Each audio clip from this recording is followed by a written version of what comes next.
Welcome to episode 13 of the Swoosh Shoops podcast. Just want to say happy 2022 to everyone. Hope you enjoyed your holidays, New Year's, Christmas, Hope you guys were all Kwanzaa. safe. You all safe, you all healthy, and hopefully Man, 2022 brings y'all joy and happiness. yeah, man. Shout out to everyone who's been with us from the start. Episode 13 already seems, so quick. But this year we're looking to do more. We're looking to be a little bit more active, more consistent with our shows and stuff like that. So stay tuned, guys. We want to have guests on for sure. So look forward to some great content coming this year. So yeah, let's get into it. All So right, so we'll kick it off. Obviously, last night, Dirk Nowitzki number has been retired by the Dallas Mavericks.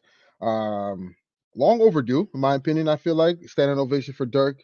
One of the greatest international players to ever play a game, revolutionized the stretch big position in the league. Um, just give me your thoughts, guys, on just the things you remember as just pure basketball fans about Dirk Nowitzki and what he's done for you for the game. Caused some stress for me as a Laker fan for sure. But yeah, let's give him his flowers. Um, I'll start. See, my introduction to Dirk Nowitzki. I guess you could say this is like my introduction to basketball. I had NBA Courtside 2002 for the GameCube with Kobe Bryant on the cover, and yeah, yeah. And I remember I used to play with the Laker team. I used to play with the Spurs. I used to play with the Mavericks, and the Mavericks just like so fun to play with because they had Nash and Dirk.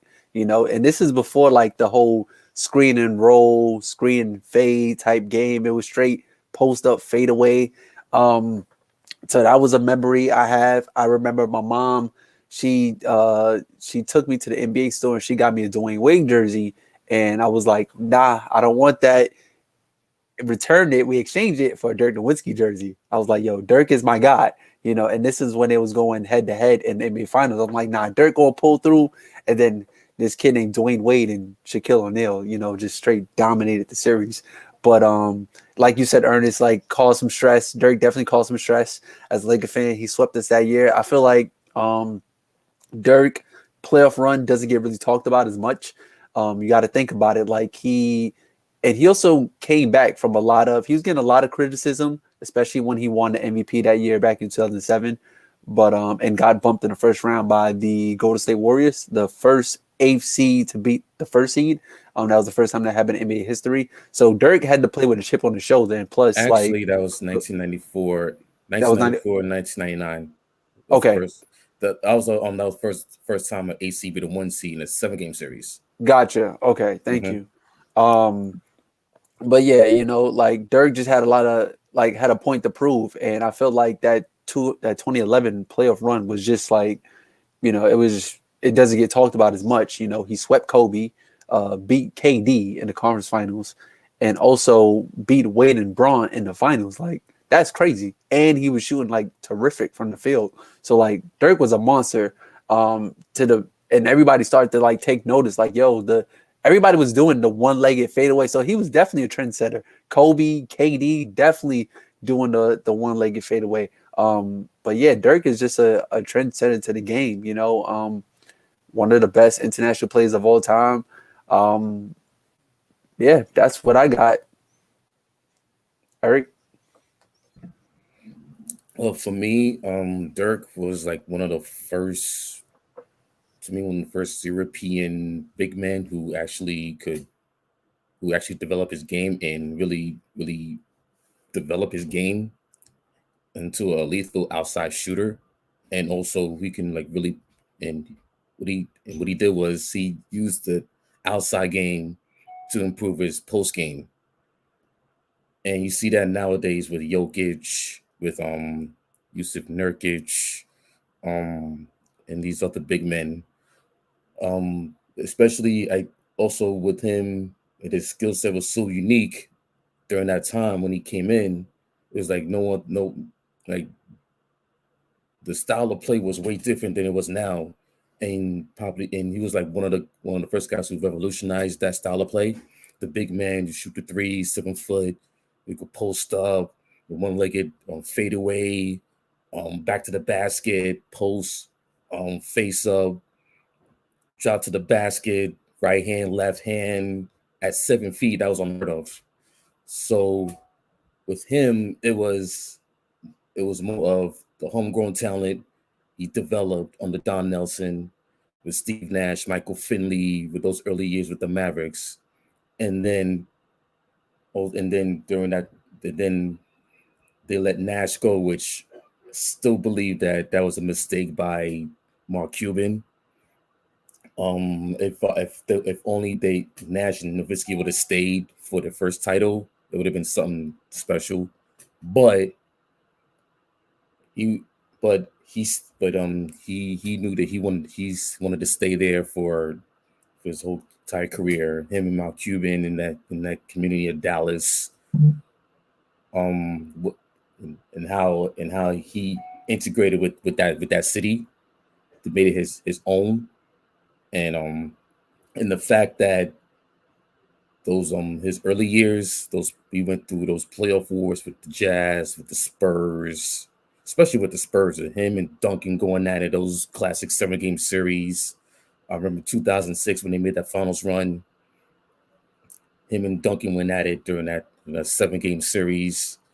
Also, and if you remember those playoff exits he had early with the '07, '08, and 2009, it was a lot of criticism with that he got. Some of them warranted, most of them unwarranted, because they were playing against they're in that the Western Conference, with that time was stacked with the Spurs, the Lakers during that time. You had the Hornets with Chris Paul, also with the Blazers, the Jazz. So it was that deep, and but the thing is that they had leads in that series, but lost them. 2011, when they won the championship, they finally broke through.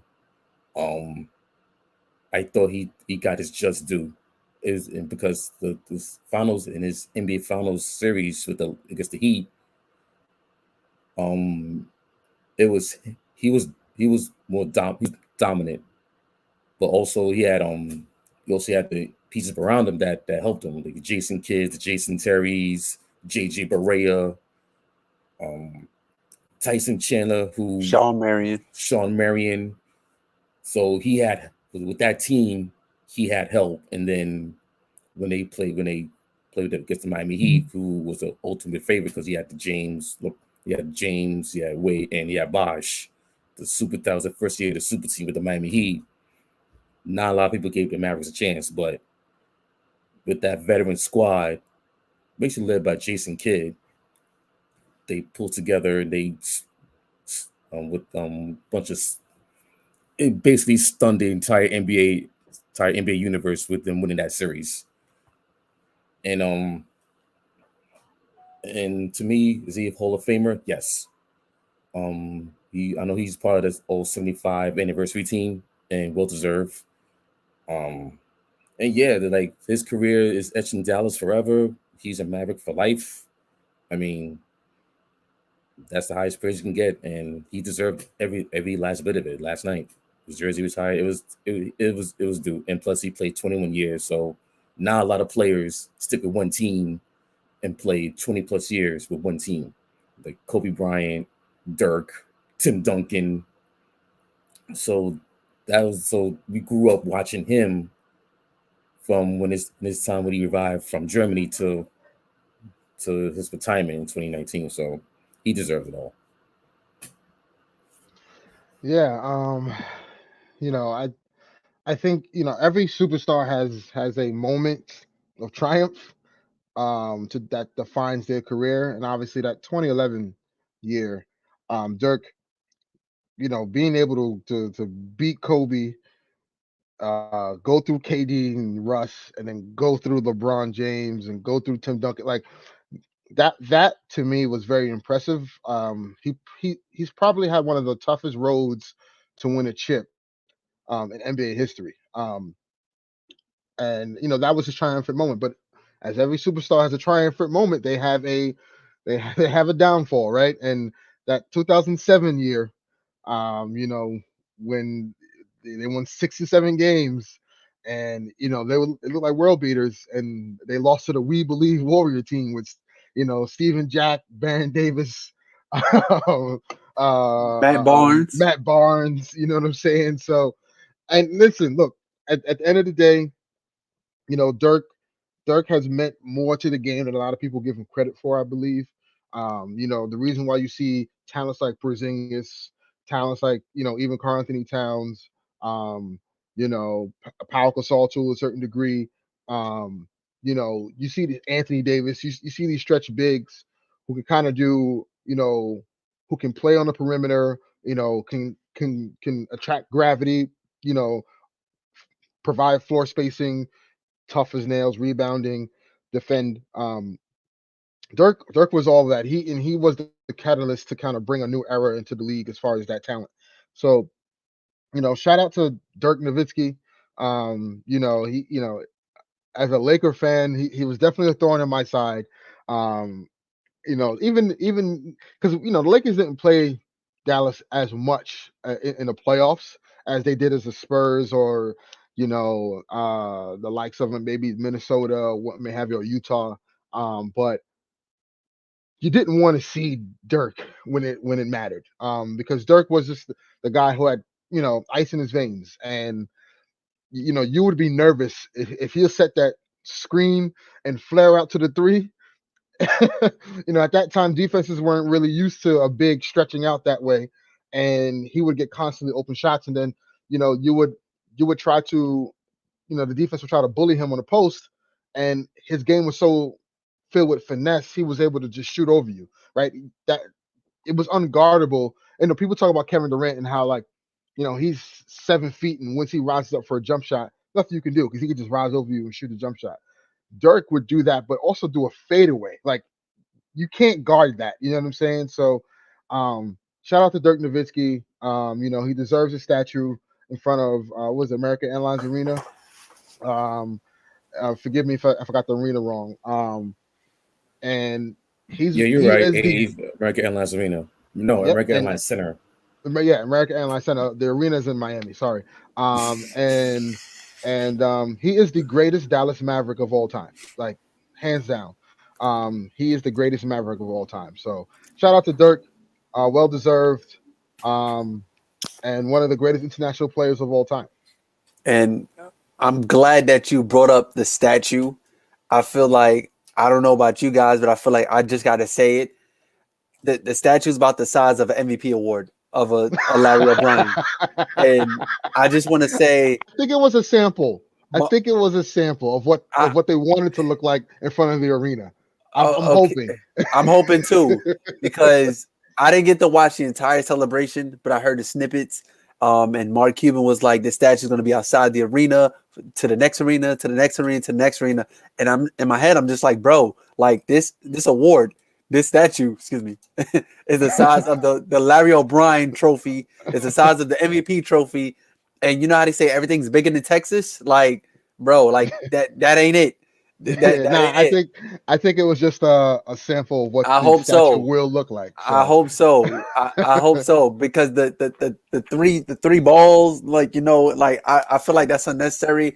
I mean, pretty much what you said, Ernest. Like, I feel like people need to give Dirk Nowitzki more credit.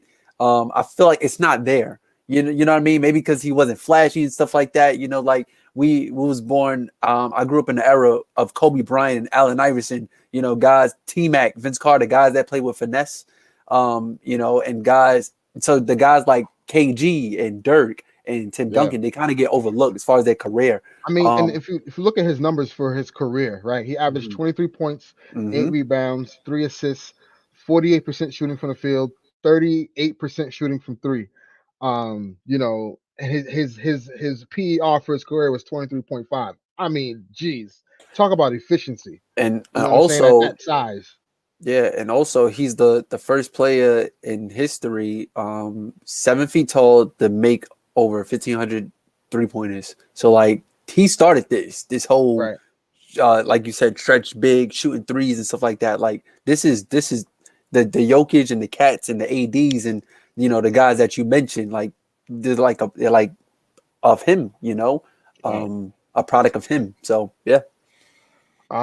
So we're gonna segue into, since we're talking about international players, um, top 5 best international NBA players of all time. And this is objective. This is your own take on what you think it is. So listeners out there, if you have any discrepancies of how we rank this, let us know. Right, be involved in the conversation.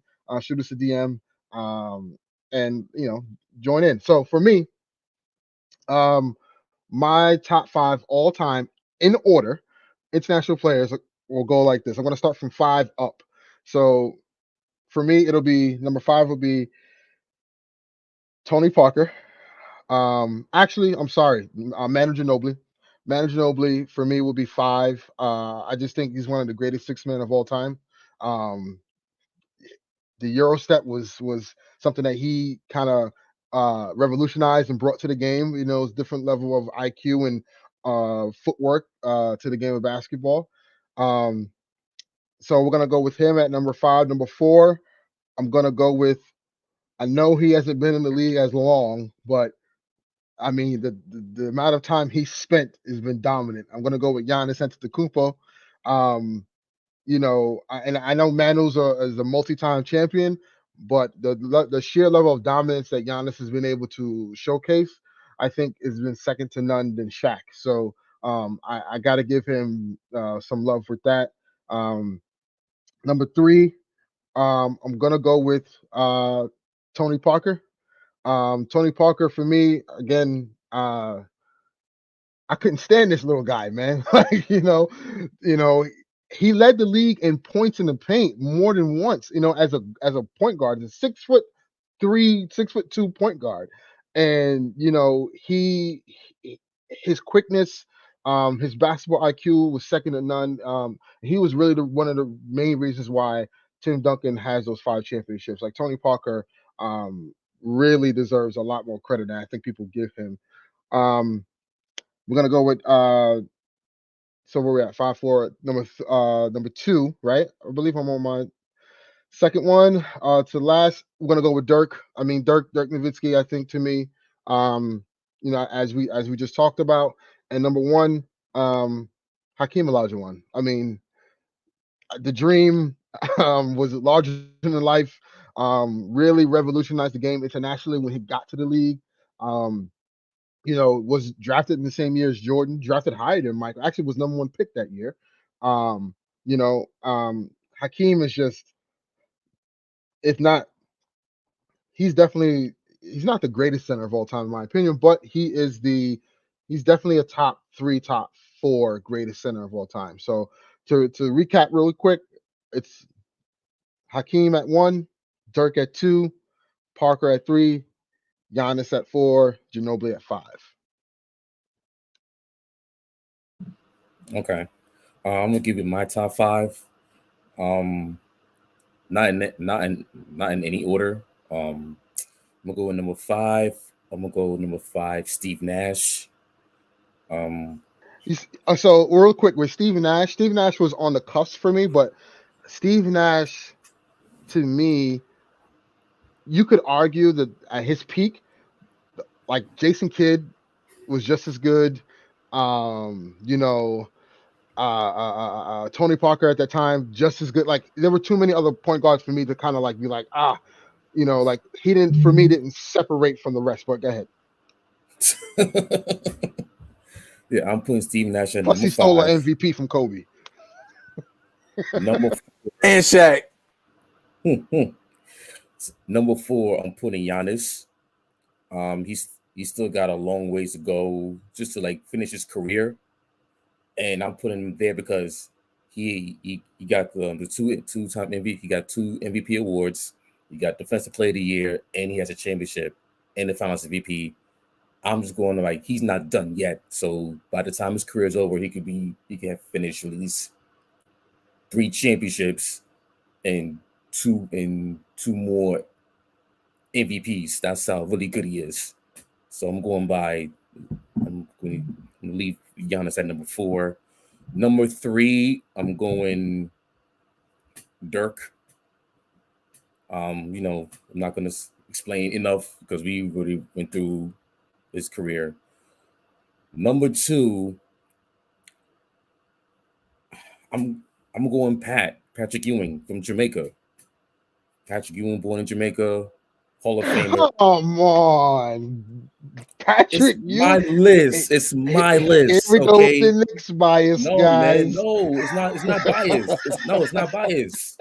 All It's right, go not ahead. I need biased. to hear your case. I need to hear No, your it's not case. biased. It's like Hall of Famer, coach at Georgetown, led the Knicks to like probably a successful decade since the 70s.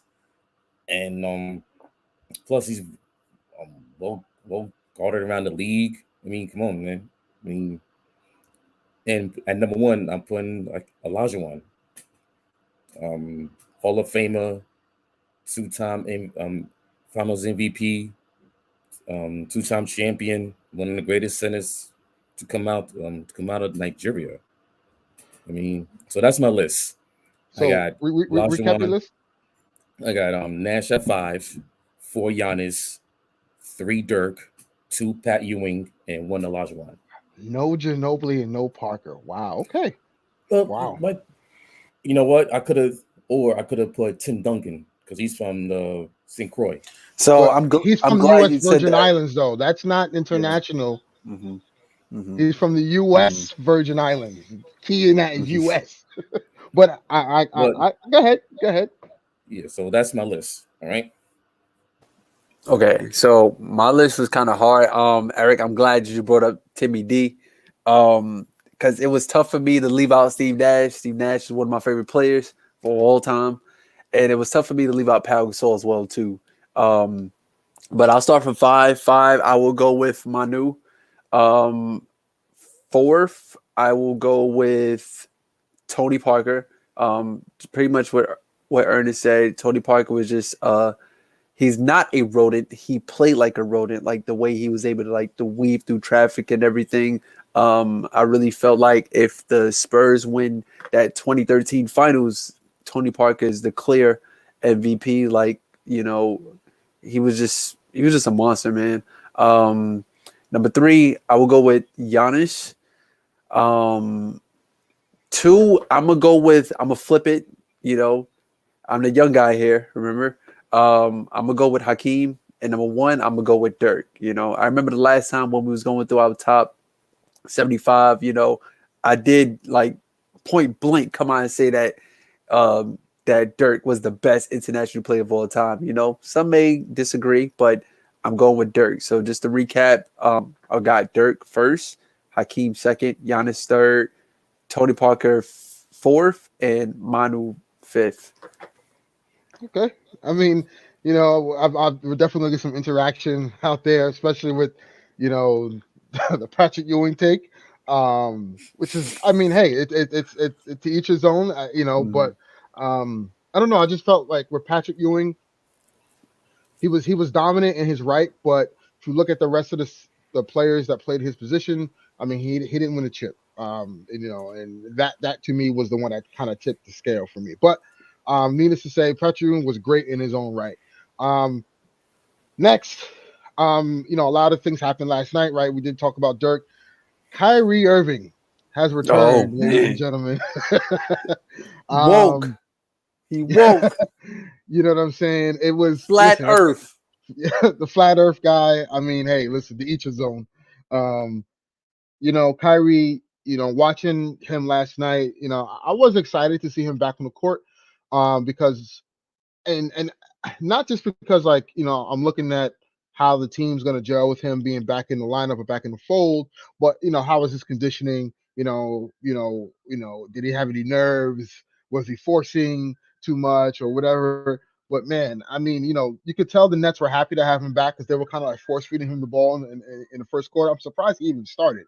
But out the gate, he had to get his legs under him, and man, that second half, he just turned it up all the way up on Indiana. So it was great to have him back on the court. A lot of people were kind of like, oh, this is not going to work because, like, he's in and out of the lineup and the role players are not going to find a rhythm. Like, listen, at the end of the day, the role players are role players for a reason, right? Like, I don't, yes, I understand him being in and out the lineup may cause some, like, chemistry issue, but at the same time, we all know he's a hooper. You put those three guys, KD, Kyrie, James Harden on the floor together, it won't take much time for them to gel and figure it out. They're natural born killers when it comes to the offensive side of the ball. And I have a take. I think the Nets would be better off if they just, drop to the fifth seed and get into the playoffs as the fifth seed, because that way they don't have home court advantage throughout the playoffs. They have to play on the road every single series. And honestly, if I'm the Nets, I like my chances because with those three, if I have those three, you know, starting off the first two games on the road and then I'm up 2-0 going home, up 2-0, you can look at that as a positive. So do I think they'll tank? No. Is it talked about? Probably. But I don't think they'll be actively tanking, but I can for sure kind of see them being content with, oh, we don't need to have home court advantage. If we have all three of our guys healthy, doesn't matter where we land. So, it was good to see Kyrie back there, back out on the court. I mean, and in the midst of that, it was very fitting that born ready Lance Stevenson balled out the dude from Brooklyn against Brooklyn. So it was Coney a real Island. Coney Island's finest. It was a great spectacle to watch. He had 20 points in the first quarter. He was definitely on fire. He was one of the reasons why Indiana was up big to start the game against the Nets. But ultimately, talent just superseded that, and Kyrie and KD had the quietest 39 points I've ever seen. My God, he's so efficient. But it was good to see Kyrie back on the court, man. What do you guys thoughts? I mean, yeah. I mean, as a basketball fan, it was good to see Kyrie back. I know he missed the game. The game misses him. Yeah, I mean, going to the game, I didn't really expect much. I know there was a lot of conversation at my job of like, people was asking, oh, like, how much you think Kyrie dropping? I was like, oh, I'm thinking he dropping 40. Like, bro, like his first game back, like, and you mentioned like his conditioning and everything, see how he's moving and everything. I gave Kyrie about like 20 points, I was like, you know what, he's gonna come out and score, like a calm 20, but they're gonna be force feeding him the ball, wanting him to get back in rhythm. And that's what he did. He came out and played his game. It was like he was already ready, like just ready for this moment. And you could definitely tell that the Brooklyn Nets is just definitely happy to have him back. I mean, did I see him coming off the bench? Not at all. I feel like, with Steve Nash, being the head coach and everything, I feel like he's kind of like just throwing everything on the floor. You know what I mean? Like, it's like no time to waste having like Bruce Brown or Patty Mills, It's like, nah, we got to get these guys to gel right now, because that was a big issue from last season. Last season was that they was in and out the lineup so much they couldn't gel, but being great players, like you could put them on the floor and they'll figure it out. So yeah, that's just my point of view of what I've seen from it. It was definitely great to see Kyrie back. Yeah, and I'm pretty sure Brooklyn Nets fans are like they're ecstatic right now that their boy Byrie Flat Earth is back. So world be free. So yeah, that's all I got. You just called the world be free? No way. Shout out to World Be Free and all my OGs out there, man. Oh gosh. Shout out to So Kyrie Irving. so my take on it was that he was rusty in the first quarter. He's trying to get his legs underneath him, but by like the mid third to like the fourth quarter, it was back to the same old Kyrie. He was like back to his old game, the jumper, the dribble, the handles, the just the like just this whole overall game. And it was kind of refreshing to see him back on the court, just to get his feet wet and just like listen to his press conference after the game. He felt like he missed the game a lot. He missed being with the guys in the locker room. He missed being with the coaching staff. He missed with being everyone with that organization. So it's like he said something interesting. He's like it felt like it was like a he said he felt kind of nervous, which I get because like you don't know how you're gonna how he was gonna play. He was filling out a lot. But like I said, second half, when we went through the quarter on when they started making that run, when they made that run, started in the middle of the third quarter, he just got back to his game and just like the with those with him along with KD and James Harden is like back to what happened last year. Like they were just like unstoppable on offense. Like at halftime, they were down like 19. By the end of the game, they had near 130 points. So that's how lethal this team is with those three on the floor. So it's going to be real fascinating to see how this whole arrangement works out. Like you can only play road games for now, but you never know once it get to March, April, when the rules in New York City they start to wane a little bit and see if they can get him to play home games. Then that's going to be a telltale sign of okay, now now who's going to be the contenders in the East because there's going to be them, the Bucks, and the Chicago Bulls in my eyes. And it's the top three teams in the East that could at least compete to come out the East. So it's going to be real fascinating to see those three teams duke it out for um getting out of the East and getting to the finals. Yeah, man. I think Brooklyn is the enigma, I think, uh, for the Eastern Conference because again, you don't know what's gonna happen with them as far as like, the New York City mandates. I don't think it'll get lifted, but you never know. So um we'll see. I just think at the end of the day, with with with those three, I just don't see no one in the East beating them. Only because if you look at last year, and again, a lot of people like overlooking the Bucks, which is so weird to me. Like everyone's picking like Golden State and Phoenix, and they're talking about Chicago and I, I just think Milwaukee's being slept on. But needless to say, I do think Brooklyn is the enigma, and like I said, if you look at last year, if Kyrie doesn't go down, I think they go to the chip and I think they win it. Um, just off the sheer fact that like they were beating the Bucks. They were up by 30 plus in game two of that semifinals. And the Bucks had no answer. They just looked defeated. So that's telling for me. And when it's all said and done, if those three are on the court, um, in the playoffs, I don't see no team in the East kind of really giving them a run for their money at all. They may have some issues with Milwaukee only because they lack in rebounding. They're one of the worst teams in rebounding. I think they rank 25th or 26th in rebounding, maybe 27th in rebounding right now. And I'm sure they're looking at that and they may make some adjustment at the deadline because they're very guard heavy. But at the end of the day, those three guys together on the court, I don't see no team in the East combating that right now. So, um, like I said, it was great to see him on the court. His next game will be at Portland.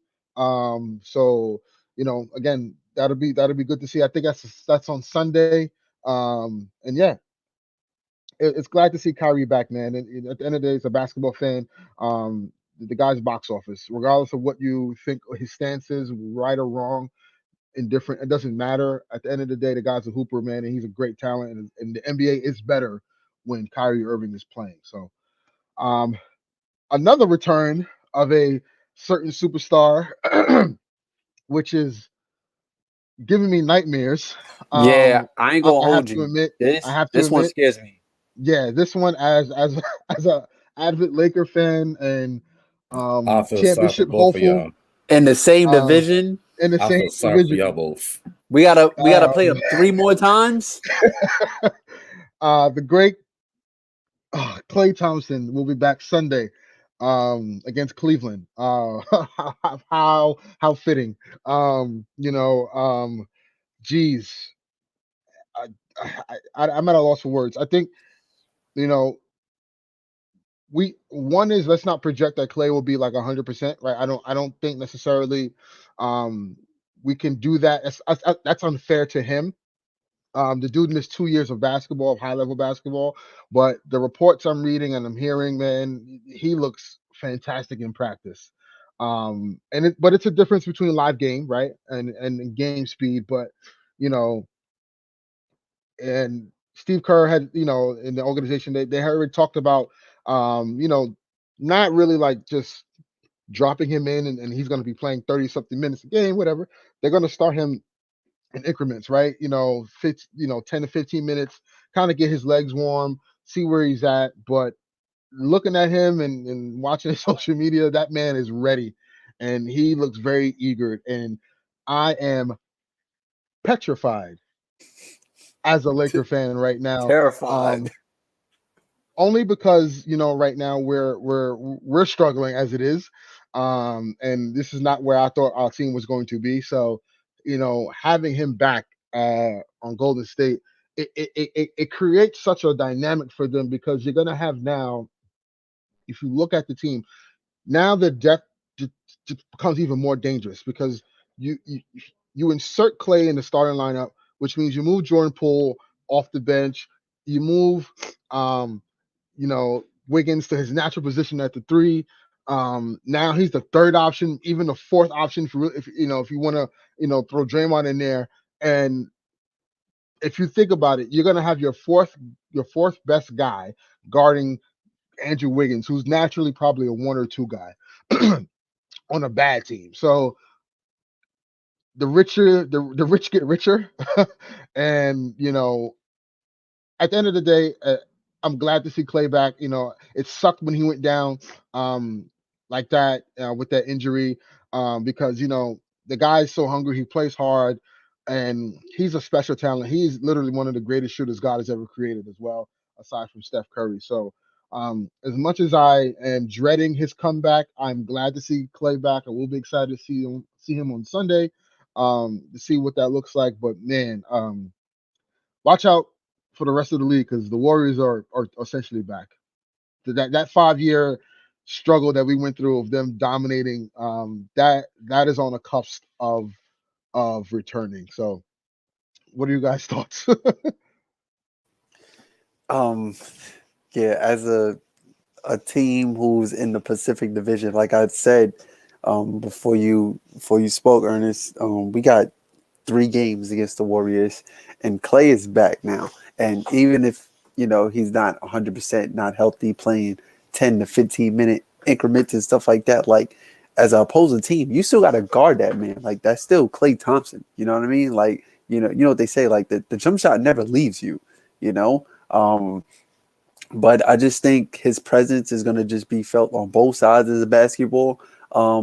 Really on the offensive side of the basketball because like the Warriors motion offense is all about ball movement, running around and stuff like that. And I think what made the Warriors so dangerous, even with or without Clay is like Curry, just his off ball movement. He's able to create space, make defenders second guess, make them hedge, make them double. And like I said, it's all about motion. It's all about ball movement. So like you find Clay in the corner, you find Clay on the wing. Like it's just like just put 3 points on the board. You know what I mean? Like, but I think he's really hungry to get back.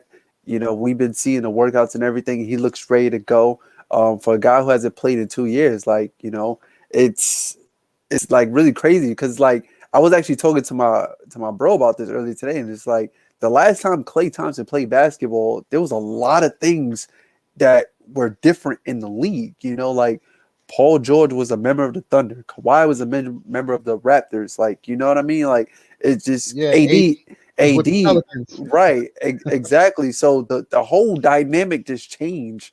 And I The think Suns were not the Suns. You know what I'm the, saying? the Giannis right. wasn't Giannis. You know, so so, yeah, so many elements play. It's like, oh my goodness, you know, like Kyrie, KD, and Harden wasn't a thing.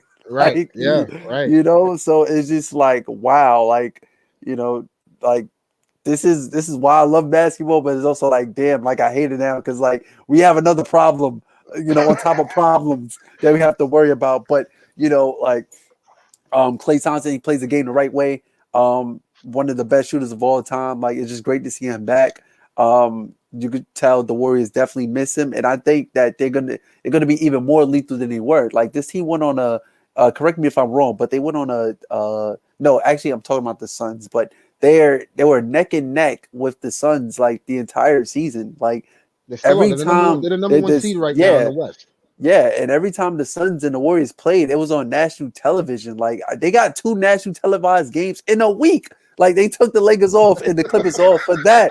Like, you know, so like the Warriors are like what you said, like they're that dominance, that reign of dominance from 2015 to 2019, that might be back, yo. And it's like, nah, like I'm not here for it. You know, like you guys had your turn, it's our turn now. You know, or whoever turn. But you know, just shout out to Klay Thompson. I'm glad that he's back. You know, the team misses him, and it's about to get scary, real scary for the rest of the league. Yeah, for sure. All I gotta say is I feel sorry for y'all both. I feel sorry for y'all both. It's going to be real interesting to see how they implement Klay. Put Klay on the East, you'll feel the same way. Exactly. Yeah. I mean, Exactly. listen, you Kyrie back. You got to deal with that. They're just trying to get out their own way. That's all. So right now they're 29-8. They lost last night to the Mavericks. They're tied with the Phoenix Suns neck and By neck. the way, which really pissed me off because if the Mavericks would have lost, the Lakers would have jumped to the 5th seed. But needless to say, I guess Steph was they didn't want to ruin the retirement night, you know, like how Braun ruined Paul Pierce's retirement night in Boston. Like, come on, Steph. But yeah, go ahead, Eric. So it's gonna be interesting to see how they implement Klay into the lineup. He's gonna start. They've been preparing this for 2 years now. If they even get like, really, you think he's gonna start like out the gate for? Wow, I don't know. I think he's gonna. They're preparing him to start because the last couple of games, Jordan Poole's been coming off the bench. So That's true. Yeah. which means that they're starting. They're going to implement Klay Thompson in the starting lineup because Okay. Good point. if you remember, there were a couple of times where he could have came in with Klay Thompson. They could have easily played a couple of those games, but they told him to like no. And even Klay Thompson himself was like, no, I want to make sure that I'm good, I'm healthy, and I just want to get more reps. And plus, he was supposed to start games early this month, or no, the middle of last month, around before Christmas or even after Christmas. So they pushed him back, and now they're gonna put him in the starting lineup. Since basically Sunday, so it's gonna be interesting to see how he plays because if you really think about it, if you get at least 60 or 70% of Klay Thompson, it's going to be a problem with the rest of the league. And even Draymond Green said it in his press conference a couple of weeks ago. He said, if you get at least 50% of Klay Thompson, it's over. The league's gonna be in trouble. So it's gonna be real fascinating to see how they mesh. But knowing him, Steph, Draymond, Steve Kerr, and plus you got that bench, that lethal bench of Jordan Poole, Otto Porter Jr., and he still got James Wiseman, who hasn't come back yet. He's on the mend, and Gary Payton Jr. And Yeah, give he's me Iguodala. and Iguodala. Give me Iguodala. Like Oof, Max Kellerman yeah, said. whatever, Max. I mean, he did Um, hit the game-winning jump shot the other night. So, wow. and historically, Steph Curry in In the clutch finals, situations in the has not finals, been good. Let's just call it like it Mm-hmm. is. Like yeah, as Mm-hmm. great as Steph Curry is, of a player that he is, a shooter that he is, in clutch moments, Steph Curry struggles, and Yep. he has a very bad shooting percentage. In clutch moments. That's just It's and that's just what crazy. it It's is. crazy. yeah, Yeah. It's crazy to even say that. yeah. So it's gonna be a little fascinating to see how you play starting off, and then I think once it gets to March, April, that's when you start. That's when you're gonna really start to see him ramp up his minutes and his conditioning, because by that time they're gonna be like on alert to like get ready for the playoffs and have a tune up spot. So like let's ramp up and get ready for the playoffs, because I think that's their goal, to like be ready for game one of the playoffs and just get the in and just compete for the championship. Yeah, I mean, listen, the Warriors are going to be a team to be reckoned with. The Suns, hopefully they kind of get it together. I feel like the Suns are still missing something. Um, and obviously, Utah is great as what is who they are, but I'm not sold on them when it matters the most in the playoffs. Clearly, they had the opportunity last year. They brought the same team back this year. And I don't see them getting further than what they were or getting better. And then obviously, the Lakers, whatever. So, yeah, I mean, hopefully, there's a lot of time between now and when the playoffs start in April, and hopefully, we get to see some like, what I'm hoping to see in the conference semifinals is, we get Lakers and either Suns or Lakers and Jazz, and then you get Suns and Warriors, and then conference finals it is who it is, right? Or we may get Warriors and Suns in the conference finals, but who knows? But as we said, getting Klay Thompson back at this particular juncture is dangerous for everybody else. And yeah, the league is going to be on notice very, very soon. So next, um, another surprise team, not to me though, but so because at the beginning of the season, I called this and I said the Chicago Bulls were going to be a top Eastern Conference team, and I got some Where we had them top responses. four, right? Top four, I top four. yes, I had them top three, and I was like, they're going to be a top three team. I had the Eric Heat looked over them. Eric looked at me like I had 10 heads, because I simply said, when I look at their roster construction, I was like, they're going to run teams off the floor because they have two dynamic scorers who can run up and down the court, that can score at high volume, and also they have Lonzo pushing the pace, and they have a scrappy guard in Alex Caruso, and they have a stretch big in Vucevic. So I always felt that mix was going to be something very special for them. I do think they're missing something. In my opinion, I think they need to go out and get a wing, like a 3-and-D defender, like a Jeremy Grant type, type of player. I would if I'm the Bulls, I would get off Patrick Williams. I know the Bulls fan base is very high on him for the future, but if you want to win now and you want to maximize DeMar DeRozan, and Zach LaVine's contract is coming up, and yes, he may stay, but like at the end of the day, you want to ensure that you're constantly spending money to kind of build around them. I would say here's Patrick Williams. They do have, I believe, I forgot whose pick they have. They have the Spurs' pick. But because of the DeRozan trade, because of the DeRozan signing trade, they have the Spurs pick. I would attach their own pick and see what I can get. If I can get a Jeremy Grant, before the Lakers try to get their hands on him, you do it. Because I think what the Bulls need is just another guy that could just strictly defend, help them with length, and then when one of the two guys all it be DeRozan or Zach LaVine that doesn't have it, you're gonna have another guy that can kind of get his own offense. So, but shout out to Chicago Bulls, man. They really a 25-10 start, number one seed in the East. Um, it's smart of them to kind of do this and stay on the course, because what you want to do if you're the Bulls is you want Milwaukee and you want Brooklyn to battle it out and take each other out, so that way you could possibly get the scraps, right? So I mean, I'm very impressed with what Chicago has done thus far. But if they draw Brooklyn in the second round, that's where it'll end ultimately for them, because they just don't have the talent enough to kind of come back. And yes, I know they've beaten Brooklyn already twice already. But again, Brooklyn didn't have all their players. Again, I'm talking about Brooklyn, fully healthy and constructed.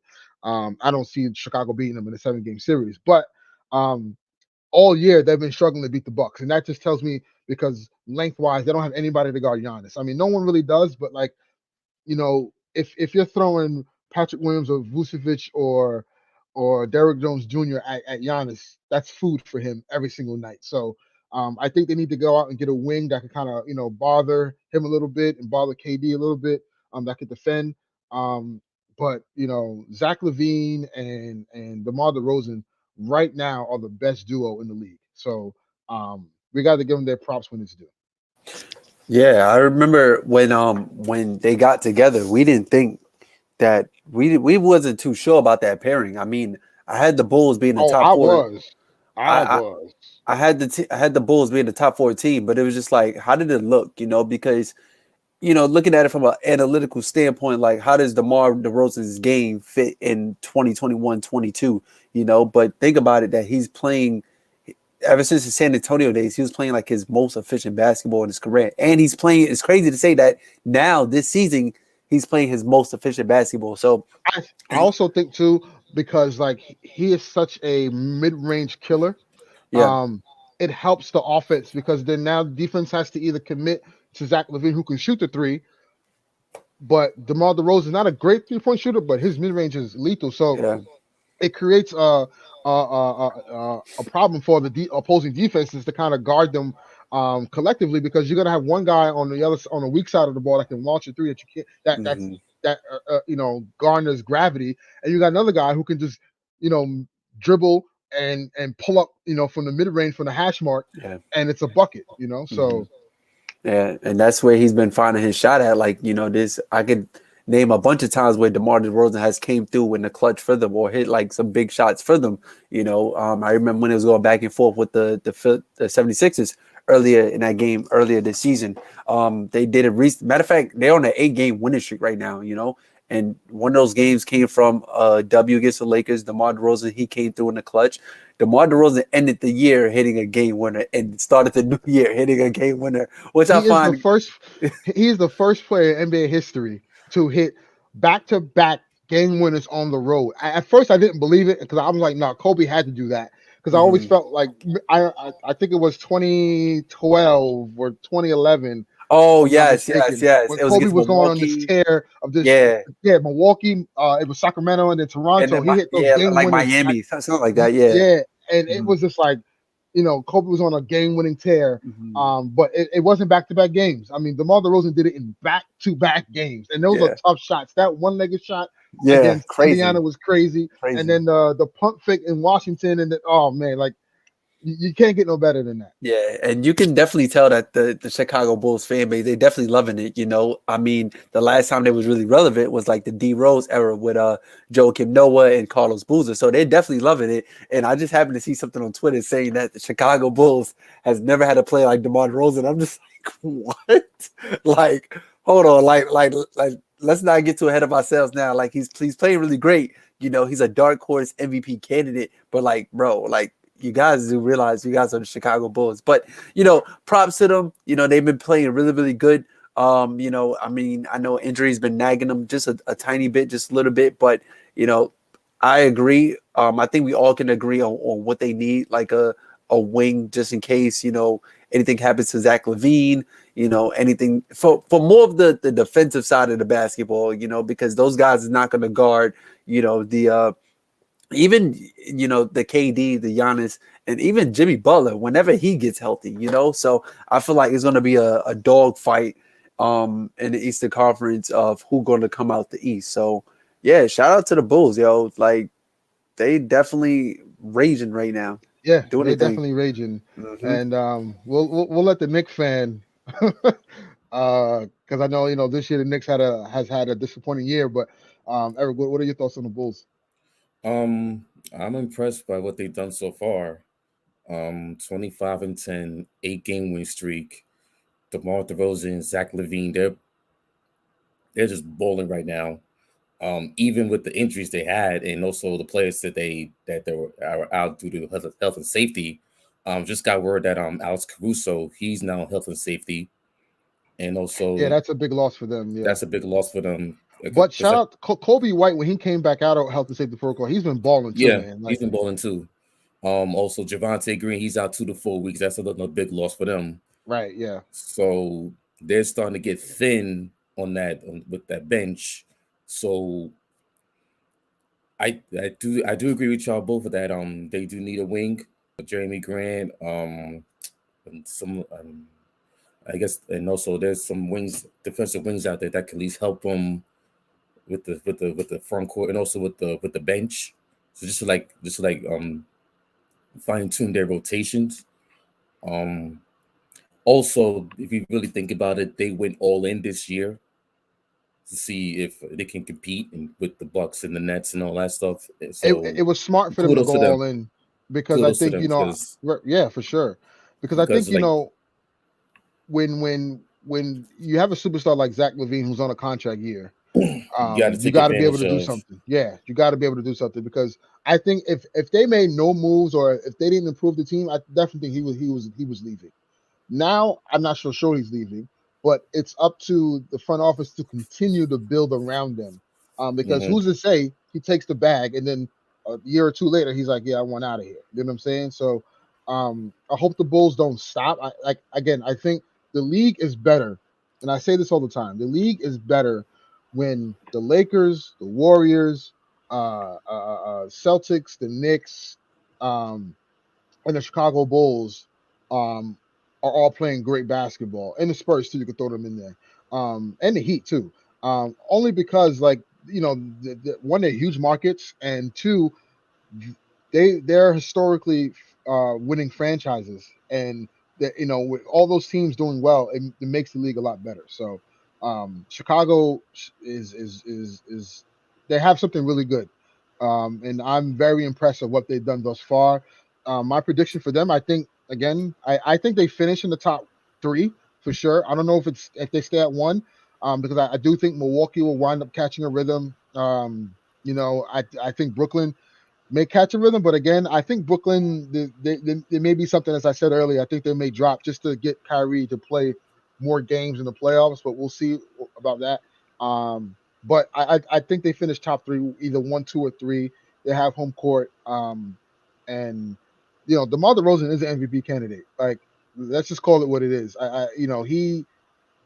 He's come there and really helped turn that franchise around and given Zach LaVine another side by side player of his caliber help, and it's tough to guard them, because they have multiple games where both of them have 25 plus point games, and it's crazy. It's great to see. So we'll see where they end up, and we'll see how does this translate to actual playoff basketball, because that's where they're really going to get tested, and that's where we're going to really see how good this team is for sure.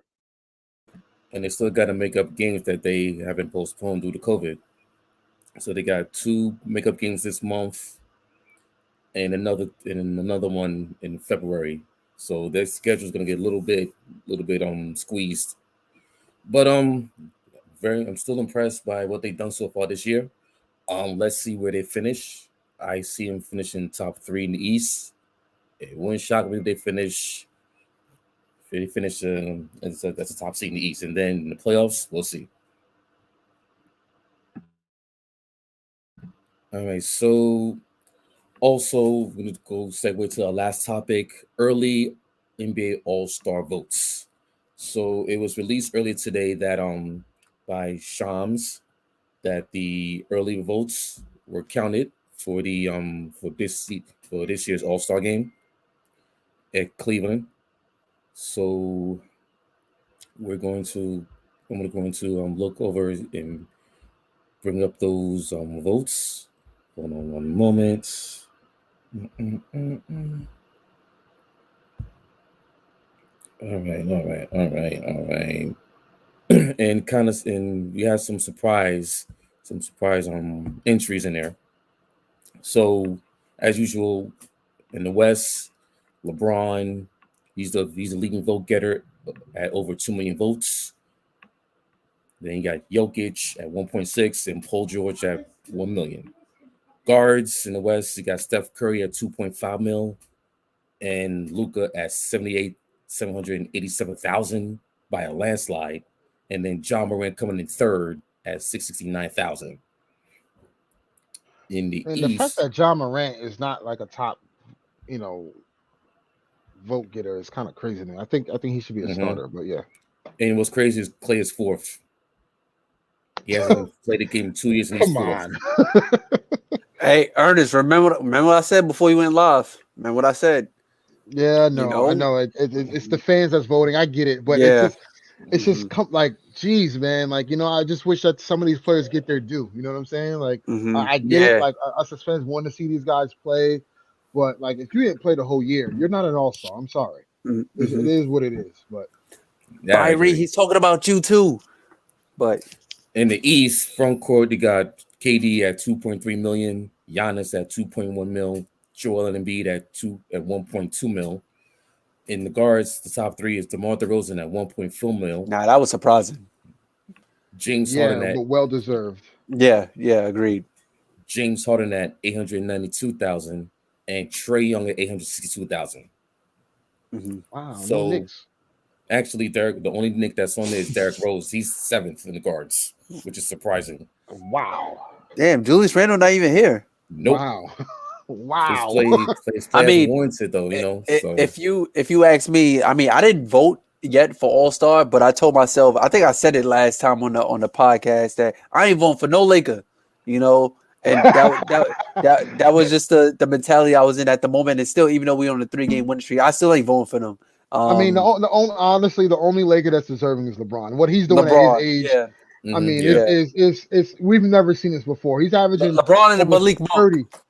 LeBron and Malik Monk, but I'm not voting for 08. I'm not voting for 08 Pau Gasol. I like Anthony Davis. I'm not voting for him. Street clothes gonna have to sit out this one. But yeah, but listen, I think obviously LeBron being the top go getter in the West. I think it's Steph though. Isn't Steph leading in the West right now? As far as it is right now, 2.5 right now it'll be votes. Steph and KD as the two captains right now. Which will be fun it'll be fun to see like who's gonna pick LeBron 1 or Giannis 1 or whatever. That's crazy, yo. Yeah.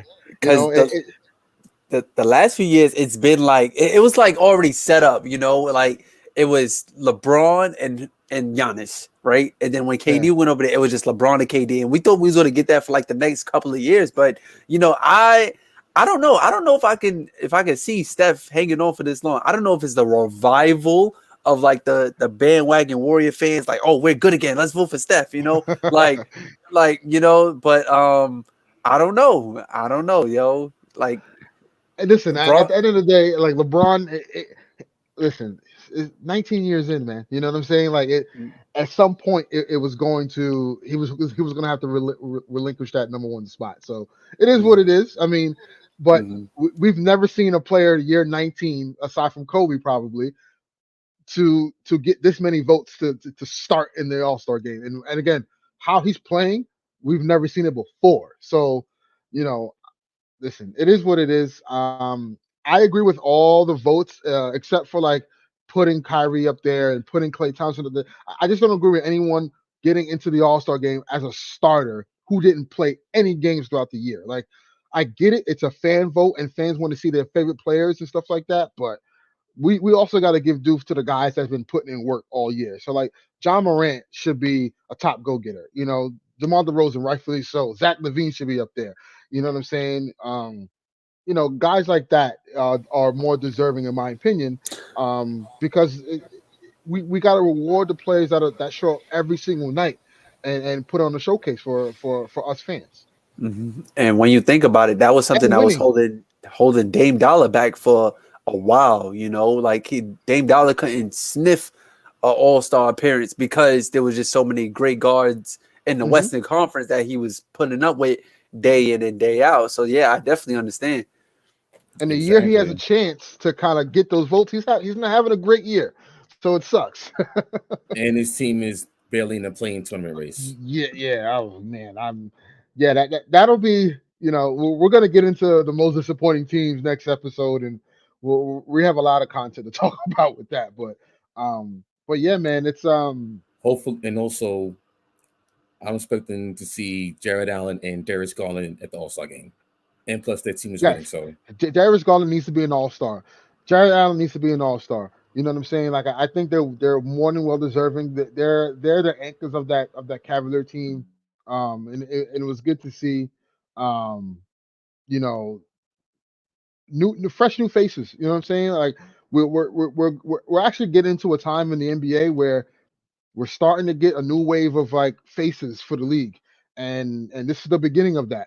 So it's good to see. It's good to see. But like Armani said, no Laker deserves to be in an All-Star game except for LeBron.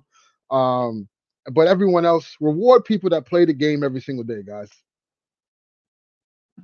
Exactly. And no Nick will be in the All-Star game this year. Yeah, that's sad, man. That's just pathetic. Julius. That is Like, pathetic. come on, bro. But I'll just say this. He had a good game Tuesday night, though.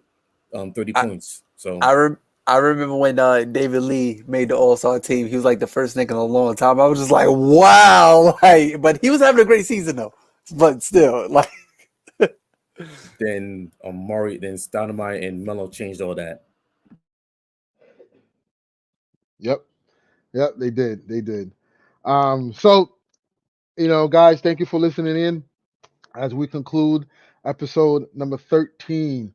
Tune in next week as we will talk about the most disappointing teams that we've seen thus far and trade talk. Obviously, there was a trade that just went down with the Lakers, and they sent Rajon Rondo to Cleveland in lieu of Ricky Rubio's injury. That was tough to see him go down like that. So trade season is definitely upon us, right? Trade deadline is in about a month or so from now. Already.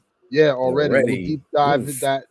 We'll deep dive into that next week and talk about the most disappointing teams and who buyers and who are the sellers. I think it's gonna be really important that we break that down for you all and join the conversation. Make sure you like, subscribe to our channel. You know what I'm saying? Hit us up on Instagram, Twitter.